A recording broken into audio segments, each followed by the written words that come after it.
আসসালামু আলাইকুম। আমি লাকি মজুমদার বলছি বগুড়া থেকে। দেশ ও দেশের বাইরে যে যেখান থেকে আমার এই ভিডিও দেখছেন সবাইকে আন্তরিক শুভেচ্ছা অভিনন্দন। অনেক দিন পর নতুন একটা ভিডিও নিয়ে আপনাদের সামনে হাজির হয়েছি। আশা করি ভিডিওটা আজকে অনেক ভালো লাগবে। যাই হোক, হাজব্যান্ডের জন্মদিন বলেই কথা, কখনো কোনো দিন এইভাবে জন্মদিন পালন করিনি, কারণ পালন করাটা ওর বাবা কিন্তু পছন্দই করে না। তবে আজকে যেহেতু জন্মদিনটা পালন করেছি, সেহেতু ওর ভিতর থেকে বা মন থেকে একটু খুশি হয়েছি। যাই হোক, কথা বলতে বলতে আমি এখানে আগে থেকে মাংসটা বসিয়ে দিয়েছি। এখানে প্রায় 1.5 কেজির মতো গরুর মাংস আছে, হাড় সহ। কারণ সকাল সকাল রান্না করলে পরবর্তীতে কাজগুলো অনেকটা সহজ হয়ে যায়।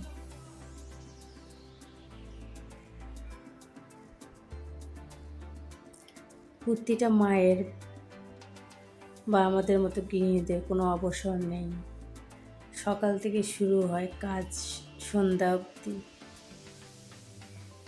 আর যে গরম পড়েছে, এই গরমে পাকের রুমে থাকাটা তো অনেক কষ্টের ব্যাপার, কিন্তু কিছু করার নেই, কাজ তো করতেই হবে, তাই না? এদিকে মাংসটাও কিন্তু আমার হয়ে গিয়েছে। এখন নামিয়ে নিয়ে মুরগির মাংসটা রান্না করে নেব, কারণ ছেলের একটু অ্যালার্জির সমস্যা, ও গরুর মাংস খেতে নিষেধ করেছে ডাক্তারে। এজন্য ওর জন্য আবার মুরগির মাংস রান্না করব একটু আলু দিয়ে। তাই এখানে তেলের মধ্যে গোটা মশলাগুলো দিয়ে দিচ্ছি। এখন পেঁয়াজ কুচি পরিমাণ মতো দিয়ে দিচ্ছি।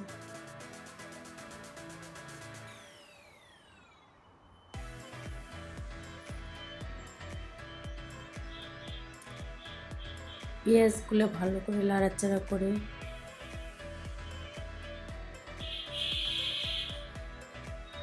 এখানে আমি একটু লবণ দিয়ে নিচ্ছি পরিমাণ মতো, কারণ পেঁয়াজের সাথে লবণটা দিলে পেঁয়াজটা কিন্তু দ্রুত মাংসের সাথে মিশে যায়।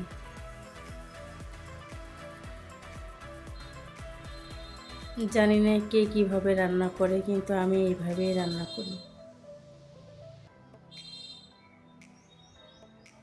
আর এখানে আদা রসুন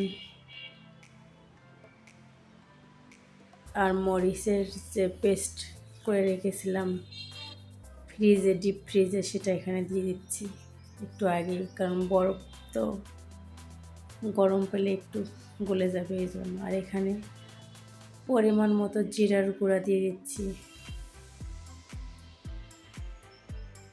পরিমাণ মতো হলুদের গুঁড়া।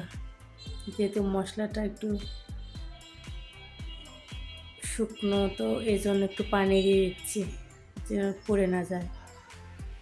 হালকা পরিমাণে একটু মরিচের গুঁড়া দিয়ে দিলাম, কারণ এখানে আমি কাঁচা মরিচের পেস্ট ব্যবহার করেছি এই জন্য। আর এখানে একটা দেশি মুরগি নিয়েছি, কেটে ধুয়ে পরিষ্কার করে। মশলাটা কষা হয়ে গেলে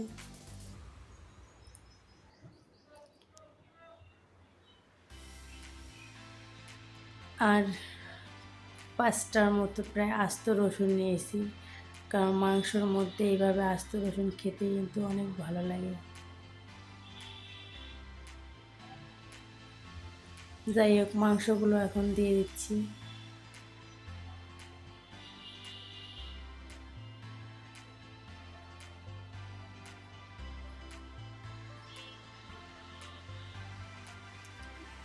মাংসগুলো ভালো করে নাড়াচাড়া করে একটু কষিয়ে নেব।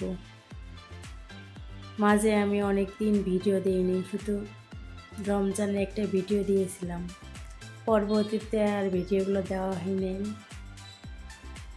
আমার কারণে অনেক ভিডিওই কিন্তু ডিলিট হয়ে গিয়েছে।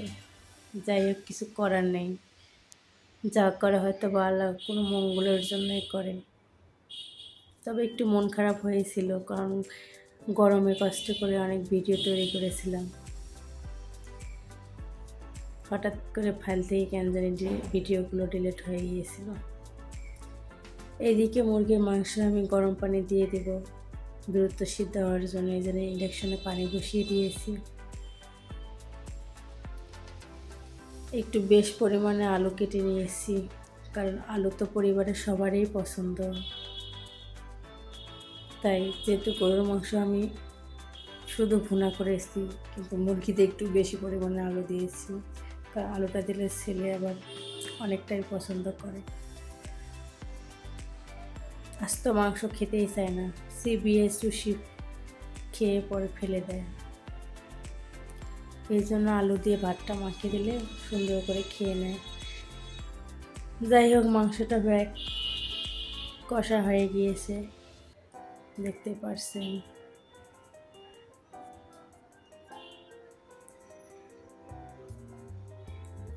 এখানে আমি জিরা গুঁড়া সেটা একটু দিয়ে দিচ্ছি। জিরা বলতে সব যে মশলাগুলো আছে,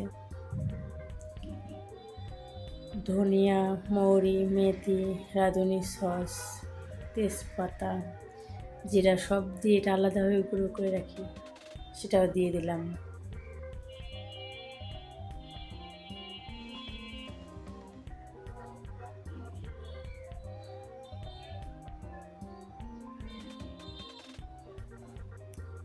আর এখানে যে গরম পানি বসিয়ে দিয়েছিলাম, সেই গরম পানিটা দিয়ে দিচ্ছি। মাঝে আমি বড় এলাচ আর ছোটো এলাচ, সাদা এলাচ আর কালো এলাচ যেটা আছে ওটা গুঁড়ো দিয়েছি। ওটা এডিট করতে কেটে গিয়েছে। যাই হোক, পরিমাণ মতো পানি দিয়ে আমি ঢাকনা দিয়ে কিছুক্ষণ এটাকে রান্না করব।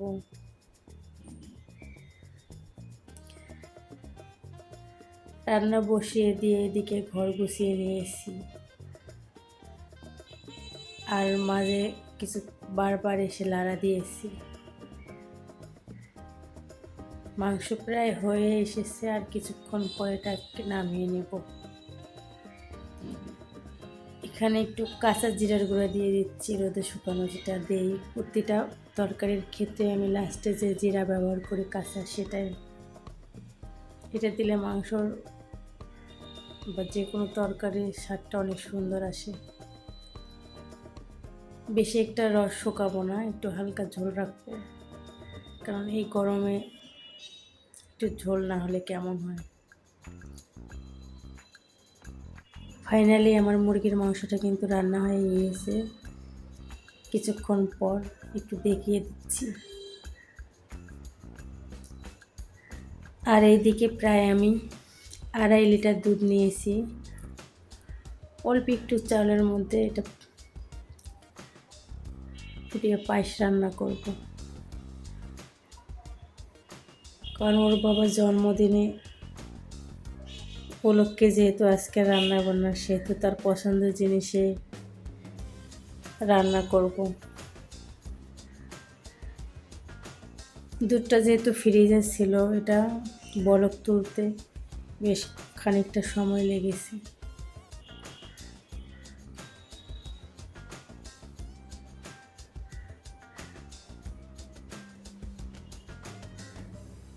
যাই হোক, সকালে রান্না বান্না সেরে ছেলেকে খাওয়াই দিয়েছি, গোসল করে দিয়ে পরে এখন চলে এসেছি আবার পায়েস রান্না করতে। মাঝে অনেকটা সময় কিন্তু চলে গিয়েছে, এটা দুপুরের পরে রান্না, কারণ পায়েসটা একটু আগে থেকে রান্না করে রাখলে ফ্রিজে ঠান্ডা ঠান্ডা পায়েস খেতে কিন্তু অনেকটা ভালোই লাগে। শীত হোক আর গরম হোক, আমি কিন্তু গরম এসে ঠান্ডা পায়েসটাই কিন্তু বেশি পছন্দ করি। যাই হোক, দুধটা ফুটিয়ে নিয়ে এখন চালগুলো আমি আধা ঘন্টার জন্য ভিজিয়ে রেখেছিলাম, সেটা দিয়ে দিচ্ছি। এই ভিডিওটা ছিল 26 তারিখের, প্রায় শুক্রবারের ভিডিও। এই জন্য মেয়ে ভিডিও করছিল, যেহেতু স্কুল বন্ধ সেহেতু। এই গরমে স্কুল যে বন্ধ দিয়েছিল 1 সপ্তাহ, সেটার শেষ দিন। রোববার থেকে ওদের আবার স্কুল খুলবে। মেয়ে বাসায় থাকলে ভিডিও করতে অনেকটা আমার সুবিধা হয়, না হলে ছেলে একটু আবার জ্বালায়, এই জন্য। এদিকে আমি দুধের মধ্যে আবার কয়টা এলাচ, দারচিনি আর তেজপাতা দিয়ে দিয়েছিলাম সুন্দর ফ্লেভার আসার জন্য। যেহেতু চালটা প্রায় ফুটিয়ে গিয়েছে কিছুক্ষণ পর, এখন এগুলো উঠাই নিচ্ছি।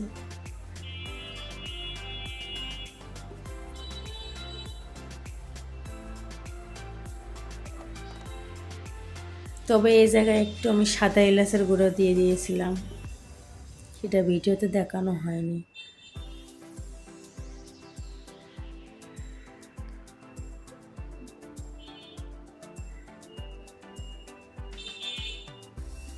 চালটা ফুটে গিয়েছে, এখন আমি এখানে পরিমাণ মতো চিনি দিয়ে দেব,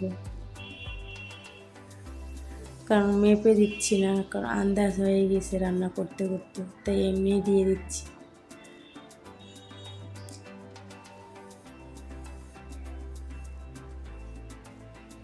আর মিষ্টি জাতীয় ক্ষেত্রে আমি একটু হালকা লবণ দিয়ে থাকি, এতে মিষ্টিটা কিন্তু অনেক সুন্দর আসে।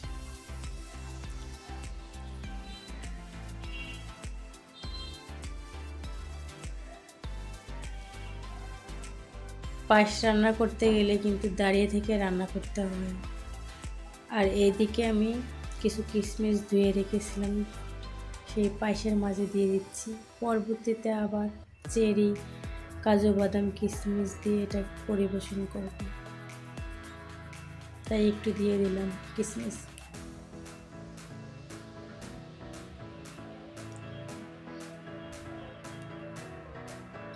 পায়েস বা মিষ্টি জাতীয় রান্না করতে গেলে কিন্তু দাঁড়িয়ে থেকে রান্না করতে হয়, নাহলে আবার তল থেকে বসে গেলে কালারটাও সুন্দর আসে না, খেতেও ভালো লাগে না। যাই হোক, অনেকক্ষণ পরে কিন্তু আমার পায়েসটা রেডি হয়ে গিয়েছিল। আর এদিকে অফ ক্যামেরায় কিন্তু কেকটাও বসিয়ে দিয়েছি। 4টা ডিমে 4 কাপ ময়দায় কেকটা বসিয়েছি। ওর বাবা চাইছিল যে কেকটা বাজার থেকে নিয়ে আসতে, কিন্তু আমি দিইনি, কারণ বাজারে এসে আমি হাতের জিনিস তৈরি করে খেতে বা খাওয়াতে খুব পছন্দ করি। এই জন্য এই গরমে যতই কষ্ট হোক, নিজের তৈরি জিনিসটাই কিন্তু আমার কাছে অনেকটা ভালো লাগে। বানাতে যেমন ভালো লাগে, খেতেও তেমন। প্রায় 1.5 ঘন্টার মতো সময় লেগেছিল আমার এই কেকটা তৈরি করতে, অল্প আছে চুলার মধ্যে। এখন যে কাগজগুলো ছোট সাইড দিয়ে দিয়েছিলাম, এটা একটু উঠায় নিচ্ছি। কেকটা উল্টায় আবার আর কিছুক্ষণ ওটাকে একটু কালার আসার জন্য রেডি করে নেব।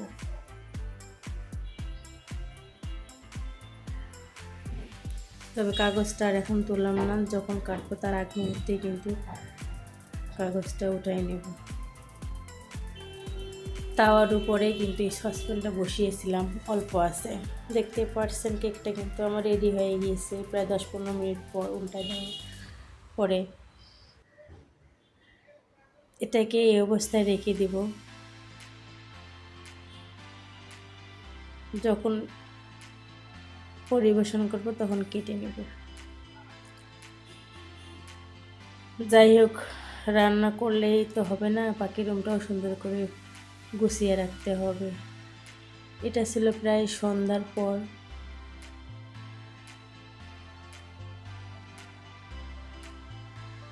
এখন আমি এই চেরি, যে কাজু বাদাম বা কিশমিশ, এগুলো সবগুলো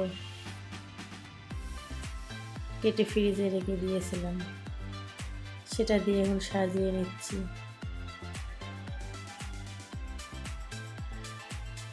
এমনিতেই গরম পড়েছে, যে নাজেহাল অবস্থা, তার মধ্যে ছেলেও আবার একটু জ্বালাচ্ছে, যখন ভিডিও করছে ও বারবার বারান্দা থেকে দৌড় দিয়ে আসছে। যাই হোক, কেউ কিছু মনে করবেন না, ছোট বাচ্চা বলে এই কথা।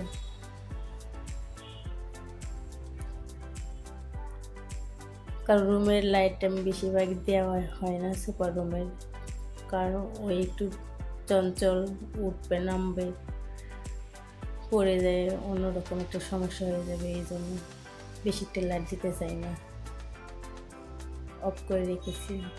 আর গরমের সময় তো একটু পোকার জ্বালায় থাকে, যার কারণে লাইট বন্ধ করে রেখে দিই। কথা বলতে বলতে আমার পায়েসটা কিন্তু সাজানো হয়ে গিয়েছে, দেখতেই পারছেন। চেরির কারণে কিন্তু অনেক সুন্দর দেখাচ্ছে। যখন এটা খেয়েছিলাম তখন এত মজা হয়েছিল, কি বলবো, ভাষায় প্রকাশ করতে পারছিলাম না। নিজের রান্না নিজেই প্রশংসা করছি, হয়তো অনেকে হাসতে পারেন, কিন্তু হাসেন না, এটাই বাস্তব। যাই হোক, কেকের কিন্তু এক সাইড কেটে দিয়েছিলাম রান্না করার পর, কারণ কোনো কিছু নতুন তৈরি করতে গেলে ওরা কিন্তু খাওয়ার প্রতি একটা আগ্রহ থাকে, ছেলে বা মেয়ে, তাই একটু কেটে দিয়েছিলাম। ক্যামেরার সামনে যেহেতু ওর বাবা আসবে না, সেহেতু ওর জন্মদিনের কেক যে নিজ হাতে তৈরি করেছিলাম ওটাই নিজে কেটে নিচ্ছি।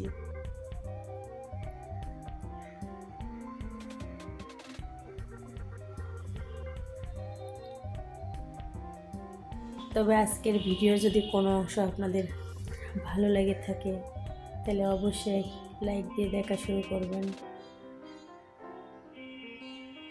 আর ভিডিওর কোনো কিছুই যদি আপনাদের মন ছুঁয়ে যায় তাহলে চাইলে চ্যানেলটিকে সাবস্ক্রাইব করে আমার পাশে থাকতে পারেন। কেকটা যে কোন সাইড থেকে কাটবো মেয়ে দেখাই দিচ্ছে, তাই আমি বললাম ডিজাইন করবো না, সাদা মতোই কেটে নেব। আর ওইদিকে আমি সকালবেলায় বেলের শরবত তৈরি করে রেখেছিলাম, কারণ বেলটা কিন্তু ওর বাবা খুবই পছন্দ করে, ঠান্ডা ঠান্ডা জন্য আমি আগে থেকে রেডি করে রেখেছিলাম ফ্রিজে, নর্মাল ফ্রিজে, তা ওটাও তার খুবই পছন্দ। তবে আহামরি কিছুই রান্না করিনি, যেটাই করছি সেটাই আপনাদের সাথে শেয়ার করছি, কারণ সিম্পল খাওয়া দাওয়াই কিন্তু ওর বাবার খুবই পছন্দ। চাইছিল বাইরে থেকে জিনিস কিনে নিয়ে আসতে, বিভিন্ন আইটেম, কিন্তু আমি দিইনি। বাইরের জিনিস আমার তেমন একটা বেশি পছন্দের না, আর যে গরম পড়েছে ওরা যেগুলো তৈরি করবে এটা দেখলে আর খাওয়ার রুচি থাকে না, যার কারণে কিছুই আনতে দিইনি। আর এদিকে গ্লাসগুলো ধুয়ে রেখেছিলাম অনেক আগে, শুকিয়ে গিয়েছে। এখন আমি বেলের শরবতটা গ্লাসে ঢেলে দিচ্ছি। অফ ক্যামেরাতেই কিন্তু একটা গ্লাসে ঢালা হয়ে গিয়েছিল, পরবর্তীতে বাকি গ্লাসগুলো ঢেলে দিচ্ছি। এত গরমে এত কষ্ট করে এই ছোট্ট একটু আয়োজন করেছি, ও দেখে বারবার আফসোস করছিল, আবার খুশি হয়েছিল, কারণ কখনো কোনো দিন এইভাবে ওর জন্মদিন পালন করে নেই।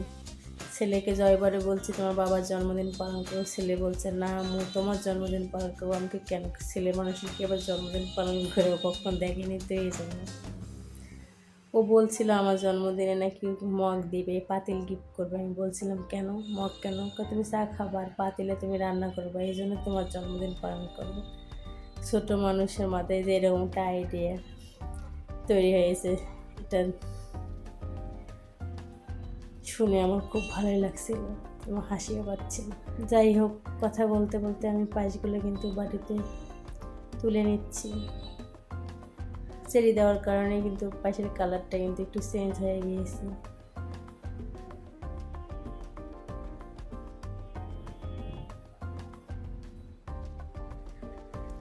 ওইদিকে কেকগুলো কেটে নিচ্ছি, গুছিয়ে নিচ্ছি।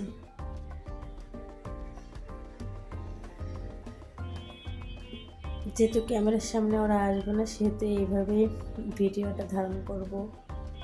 রেডি করার পরে ওর উপর থেকে একটু চেরিগুলো দিয়ে দিচ্ছি, কারণ পায়েসটা একটু পাতলা করেছিলাম ওর বাবার পছন্দ, এই জন্য যখন চেরিগুলো দিয়ে দিয়েছি সাজানোর জন্য তখন কিন্তু একটু ডুবে গিয়েছিল, দেখতে পাচ্ছেন।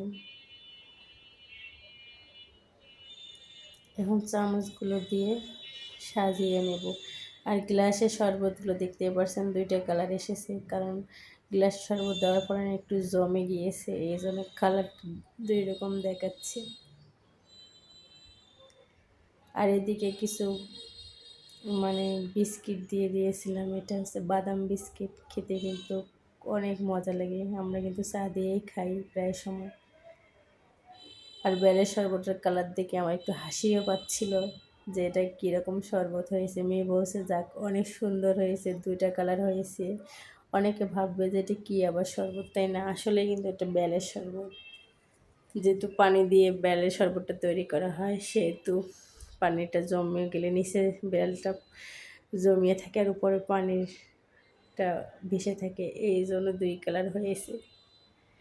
তবে খেতে সবগুলোই কিন্তু অনেক মজা হয়েছিল।